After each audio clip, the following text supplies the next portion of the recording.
Bill, I want to speak with you a little bit about Japan and especially the influence of the Buddhist religious tradition in Japan. Your historical background, I think, can help set the stage for this. But my own layman's understanding of it is that Buddhism came into Japan around the 6th century. As a matter of fact, we got to remember that the historical Buddha is commonly thought to have died in the 5th century B.C., although there's some debate about that. So we've got quite a long time. It originates in India, and it spreads to China, and it goes to Korea, and from Korea it crosses over into Japan in the 6th century. And then it really becomes a dominant influence between the 9th and 12th centuries. It's dominant all the way into the 17th century, and especially in the world of art. So to walk around Japan is just to be taken with that. So many temples, and in the Kyoto, Nara area, which was not destroyed by the war, it's just filled with these wonderful temples and the figure of the Buddha, and it's largely shaped the artistic world, I suppose, of Japan. Oh, it's a strong influence, much as Christianity has influenced art in the West. The Buddhist influence on art and culture and society is extremely strong, and it's a delightful experience, as you say, to make the trip through Kyoto and Nara and such. Right. I want to describe some of those things and maybe get your reactions to them. My own, I did, while I was in Japan, I tried to focus a bit on the dialogue with the Zen Buddhists, and one way that and other Buddhist tradition, I didn't mean to limit it to Zen. We have to remember, when you talk Buddhism, you've got different approaches. You've got in Japan the Pure Land Buddhism, which is very much of a salvation kind of religion. There's gods and goddesses, and there is a heaven that people get to, at least as part of their stage of development. Pure Land, or Western Land Buddhism, as they call it. And then also Zen Buddhism, which seems to emphasize the meditation that comes from Zazen, the sitting meditation. But you see a great variety. Well, we know this in the Christian world, too. There's a distinction between popular level and intellectual or scholarly level. Many paths. Yeah, but among the people, one of the things that I visited one of the temples there, right in Tokyo, and it was really striking to me the way the people flocked to this temple. And you walk down to get there. You walk down this aisle where there was all these shops selling things and so on, and vast group of people walking around, and very just sort of a vibrant kind of experience. And then I tried to talk to the people there about what they were doing. I had an interpreter with me, and you would find at a popular level it was quite a distinctive thing. Some were very much into it. It was devotional. They would come up to the water purifying place there, where there was a fountain, and they would take a ladle, and they would dip the ladle into the water, pour it over their hands, then pour it into their mouth. Some of them would spit it out. Some took the water and then flipped it up on a statue up above the font there. Well, I asked some people, what are you doing here? Well, you could tell for some people it was just sort of a joke. I mean, they had a camera there, and people were taking, I shouldn't have said joke, but I mean, it was not devotional. They had a picture taken as they're doing this and so on.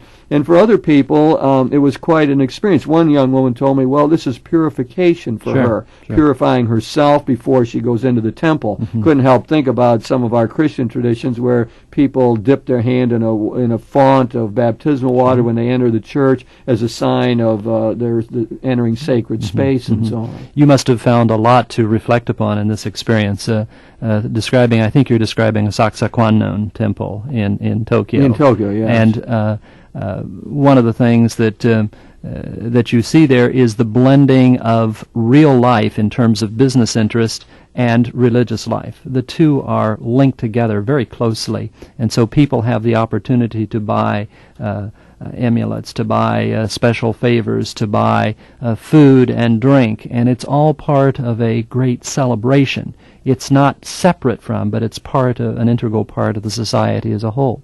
When you talk about purification, then, purification is one of the most important parts of a Buddhist ceremony. Water purification, you probably also sometimes saw smoke Yes. purification, Just let where me you bring describe that in a smoke minute. down on your body, Yeah, or salt, or a variety of purifying agents. The incense was very much a part of it. They would get these tapers and with incense and then light them and then take them to a central area in a courtyard in front of the temple. And there they would let the smoke arise, the incense, and then they would use their hands to bring it closer to themselves, to sweep the smoke over themselves. And again, I asked people what they were doing, why they were doing that, and it was something like this. It had to do with healing or warding off evil powers or sickness that would take them over. Can cure certain difficulties. Yeah. Actually, there's a kind of twofold process going on here. Part of it is purification with the smoke and the candles and such, but part of it is commemorative and offering thanks and appreciation to spirits and ancestors for past contributions. There was another interesting practice still out in the courtyard where they would put money into a box and then they would take out a scroll-like, and they would find a number on there, and then that would take them to another box. Out of there, they would take a piece of paper, and on there was written something about their future or fortune, or and then they would seem to. Some of them were taking that seriously, others were sort of joking about it. But then they would take it and fold it up and put it on parts around the temple, little places. And I had the impression that it was like a petitionary prayer being offered, so that fortune could be fulfilled. There's a wonderful combination of things that take place in Japanese religion. Everything from fundraising to, I suppose, the equivalent of our bingo nights to special praise and special appreciation efforts, palm reading, forecasting, intercession with the gods and the spirits, all wrapped up into one. And you'll, as you've indicated, you'll find people who take that very, very seriously, and people who go through the ritual. It's expected. You'll find different responses and different reactions according to the geographical area, the levels of education, and the age levels. Yes. And it's harder to find a typical college student taking it the same way that perhaps a 70-year-old man or woman might. Yeah, that's respond. well put, and you certainly see that kind of distinction made. There was this one temple, is it the Sensoji Buddhist Sensoji. temple? Sensoji, if I say it right. It's dedicated to a Buddhist goddess, Kwannon. Yes. And it goes back to a story in the 7th century where two fishermen in a nearby river found this statue and have brought it in, and it represented for them, I think, part of this Pure Land tradition where there were goddesses who would intercede for you and bring you in, help you to be saved one day. And they eventually built this great temple in Tokyo to the god Kwannon, and one of the interesting features of it is that the statue, back in I think about the 13th century, no, even earlier than that, one of their holy Buddhist monks said that no one should really look at this statue. And now, for 1,300 years, no one has seen this statue. It's in the altar. Once you get into the main part of the temple, there is an altar there that Christians would sort of recognize as an altar. And I know in there, I was not allowed to go. They didn't even ask questions. They just said, no, you can't enter into there. And people would take their shoes off, go in. I saw some sort of in a lotus position meditating. Others had a prayer book and were sort of chanting out loud. Others were offering incense and flowers before the altar. But in that altar is this statue of Kwannon, which no one has seen for 1,300 years. I find that interesting. Or they told you it was there. Yes, anyway. right. There are different levels. There are different levels of reverence in which you can approach certain religious objects that way. And sometimes healing spirits need to take care of sore muscles or difficult whatever spots happens. in the That's right. in this. And you do get, as you well put, you get a tremendous difference between that now that's popular piety, and it's the same way if you went to Mexico to Guadalupe Shrine and you saw peasants crawling on their knees up the steps to pray to the Virgin Mary. I mean, there's a difference between that popular piety and, say, what a theologian teaching at Harvard would say about all of this. Now, I'd like to go to a next level, Bill, because as you suggest, I did talk to college students also, and at the University of Sofia, a Jesuit university there, and also attended Mass at in their chapel. But I talked to some young people who were of Buddhist background, and I found it fascinating because there was a next level of sophistication. In other words, they said, well, I don't know if I really believe in these gods or not, but in my home we had a shrine, a Buddhist shrine. We used to couple times a day pray before it. We'd fold our hands, bow our head, and so on, and before the shrine, and it became part of our tradition as we grew up. And we used to go on the yearly festivals to Shinto shrines for the New Year. So the Shinto, original religion in Japan, sort of a nature kind of religion, was blended in these students' mind with Buddhism. And if I asked them, well, are you Shinto or Buddhist, they really didn't have an answer to it. Well, I don't know. I'm sort of both. It goes together. The point that you're making here, Jim, I think is a tremendously important one. In Japan, religions exist in a cooperative sort of vein, and the ability or inability to separate out, people use different religions, and here primarily I'm talking about the Shinto, the Buddhist, and the Confucianist religion, with a bit of Taoism and other forms of nature worship thrown in. They are combined. They serve different purposes, different functions. To that is added, in some cases, Christianity. As non-Christian Japanese, about 1% of Japan is Christian, but non-Christian Japanese use Christianity also. Particularly the key thing is wedding ceremonies, where the Christians have a nice wedding ceremony. So why not take advantage of it, is the sort of attitude that prevails within Japan. A combination of these. The marked difference between Japanese attitudes towards religion and Western Christian attitudes, which are largely exclusive and suggest thou shalt have no other God before thee, and you can't follow any of these other paths, is such a different environment. Right. They really don't understand that. I found it interesting, for example, in visiting Mount Hiei, the famous Buddhist monastery in Japan that spawned so many scholars and holy people. They actually have a Shinto shrine right as part of the monastery, and not only that, but the Buddhist priest takes care of the ceremonies at the Shinto shrine. The statement that the young collegians told me I thought was really interesting. They said, well, we think about the common saying is, we are born Shinto, we get married Christian, and die Buddhist. Yes. And of course, part of that is well understood. Shinto being such a part of the culture, an attempt under the Meiji regime to make it into a state religion, and really tightly tied with nature worship, the god of wind, the god of thunder, and so on. That I well understood. You can't be in Japan without being influenced by Shinto, even sumo wrestling, or every aspect of the culture, the tea ceremony or whatever has a feeling for Shinto, and it gives them a great love of nature. And then the dying Buddhist made sense to me also, because the Buddhists have a great sense of suffering, and I was told about the funerals. I mean, the Buddhist monk would actually come to the home, be part of the wake in the home. They'd wash the body, and then there would be a next day a ceremony, a public ceremony, and if the monk knew the person well, he would say what we'd call a eulogy. But also name the person, give the person a name for the next life, which is extremely important to them. And I understand these Buddhist funerals are very expensive, as a matter of fact, and a lot of how much ceremony goes on is the amount of money that people spend for that. And I don't want to say that as a put down in any way, but that is the story that I heard. Well, it substitutes for fundraising drives in Western Christian tradition. Indeed, yeah. Although they have their own ways. I notice in the shrines there's a graded area that is at one place where you throw the money on the coins and it clatters on the grate and goes down. And I noticed that at most of the temples or shrines as a part of their way of collecting money. But the point being that you were making is well taken, that it's an amalgam for them, and Buddhism remains a part of the culture. I was saying that it was at a particular time in Buddhist history, the 9th to the 16th century, it sort of permeated the whole culture. Today,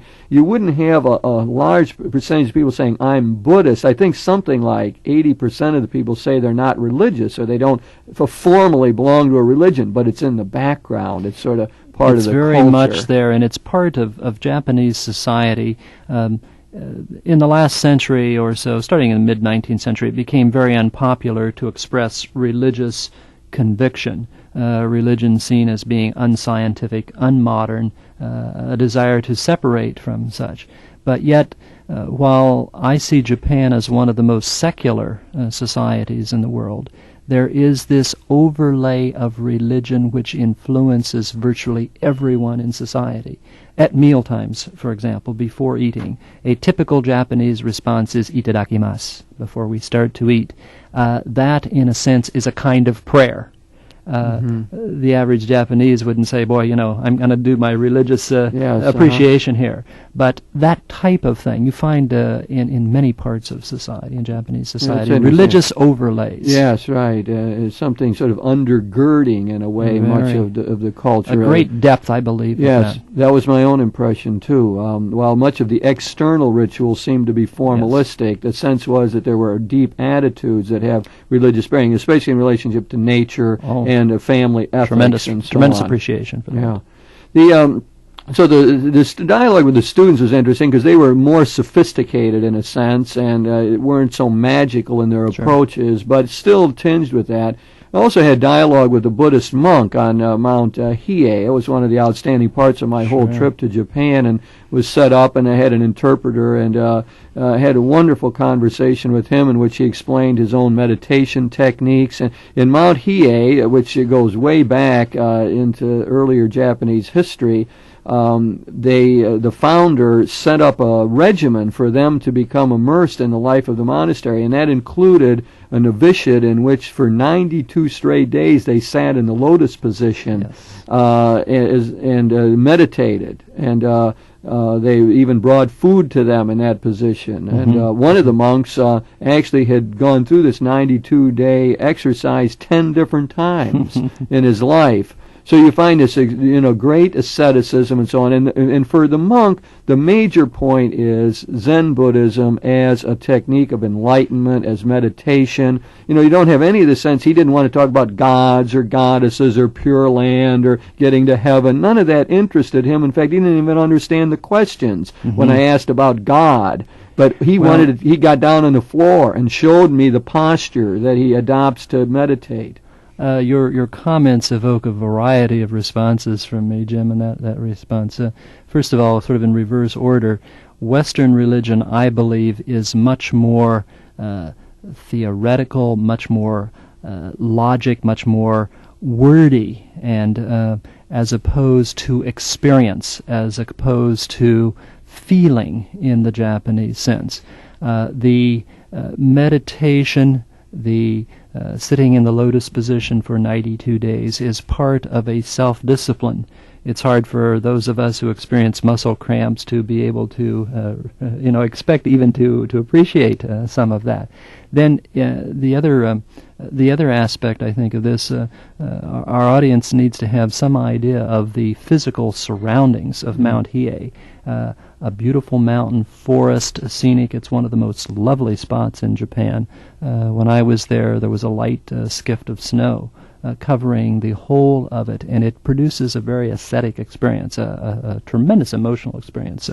Whether one has much or any religious orientation, I think you feel a sense of closeness to a creator being in that setting.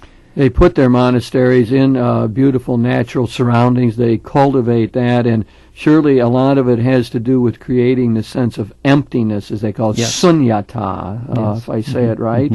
This sense of emptiness, that there's silence about the ultimate mystery is very impressive. Of course, that goes back to the Buddha himself, who said, is reputed, the parable he tells is, if you get shot by an arrow, you don't ask who shot it, why they shot it, what angle it came in. You try to get the arrow out and save the person's life. And so Buddhism is very practical about life. It's got to do with how you live here and now, and it has to do mainly with enlightenment, with meditation, which leads to the Satori experience, the enlightenment when you come to understand that even your own self is an illusion, that there's no essential self. And then this enables you to live in a healthier fashion. It was interesting, too, the Buddhist monk made a big point out of the great peace conference they had at Mount Hiei back in the late 80s, and it was, he showed me a picture of representatives of religious traditions from all over the world, including the Vatican, and a great monument. He wanted to have my picture taken with him in front of this monument, which was recalling this great peace conference that they had. So there is a way in which this meditation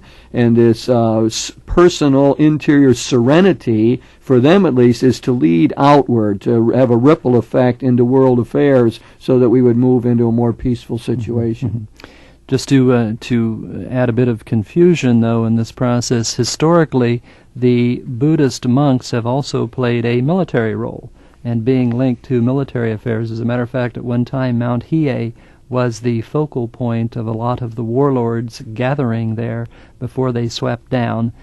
Some of the strongest Buddhist monks in the medieval period were also carriers of the sword and spread the word in that way. So we look at all the religious traditions. Recently, that has not been a part at all. As Christians, that takes us back to things like crusades and in Islam, holy wars and so on. So that remarkable similarities. Right, it's not totally unusual, but is part of that mixed response of Buddhism. And I think that what we see today is much more emphasis on the peace side. Oh, no question, and, very much so, and very trying to play that out. Just to complete this sort of leveling, we had a popular level where there's a lot of magical notions. We had sort of the educated layman's outlook on it, which is sort of skeptical or agnostic, but still takes it somewhat seriously and provides an ethical undergirding. And then there is the level of the practitioner, the monk, who lives it fully and is very immersed in it and meditates every day, studies, walks about in beautiful gardens, thinking about the great mysteries and so on, and especially emptiness, which is important. And then there's another level of the scholarly work, and that's connected these days with what's known as the Kyoto School, founded by Nishida.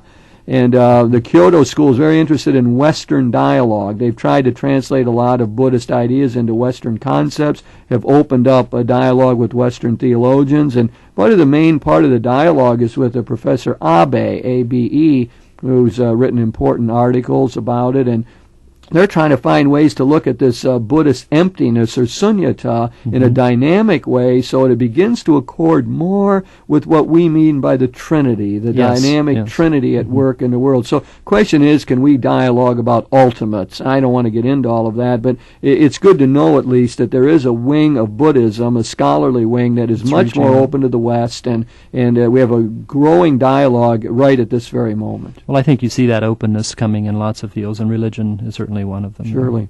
But let's go back to the world of art that you suggested, because one of the things is so impressive to me, the gardens. They cultivate the gardens, and such beauty. The one at I can't think of the name of the place, the most famous one now. Describe it a bit. Yes, I think it's got 15 rocks. Ryoanji. Ryoanji, yes, and the rocks are strategically placed. There's like gravel there that's carefully raked. And there's a pavilion on the side where you can sit down and meditate. And there's no trees, there's no flowers. It seemed to me there was a little green moss growing on some of the rocks, if I'm not mistaken. True. And the Buddhists, claim, and I tried to get into this prayerfully in a meditative fashion, that the very emptiness of the space and the careful placing of the rocks is supposed to open you up and give you a sense of this Buddhist sunyata, or emptiness, and let your imagination begin to fill in different ways. There's I think the principle involved here, and the Ryoanji, the garden you're describing, is very famous and very important here, suggests almost a sea, and within that sea, islands, a small amount of land as compared to a large amount of sea. It's part of a both religious and cultural heritage to emphasize the emptiness. We tend to fill, whether it's our gardens or our art, our pictures, our paintings, we tend to fill it. Even our communication is filled with words and filled with exchanges. And if there's a lapse in communication, if a partner falls silent in a dialogue, something is wrong. We feel uncomfortable.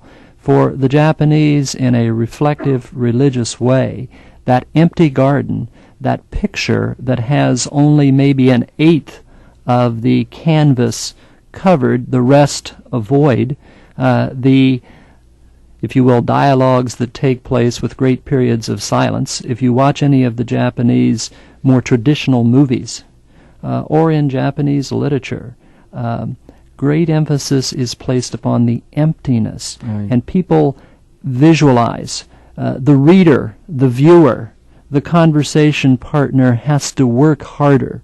We are so oriented in the West towards oral communication and visual communication that it's hard for us to imagine this kind of exchange that goes on without word. Bill, let me bring up one more of the aspect of the art world, and that is all the portraits of the Buddha, the statues and so on. I went to Nara. I know you've been there too, the first capital in Japan, as I recall it, and this gigantic temple, the biggest wooden temple in the world, and inside is this gigantic Buddha. I think it's 50 feet high. Ears are 8 feet long on the Buddha. It's just overwhelming. I had some of the feeling I had at St. Peter's in Rome when you stand before this great shrine. And the poses of the Buddha are all have symbolic things. If the right arm raised means protection, the many arms coming out means Buddha has many aspects. But most often it's the serenity, the composure on the face that seems so important. I know that there's so much more we would like to say about all of that, but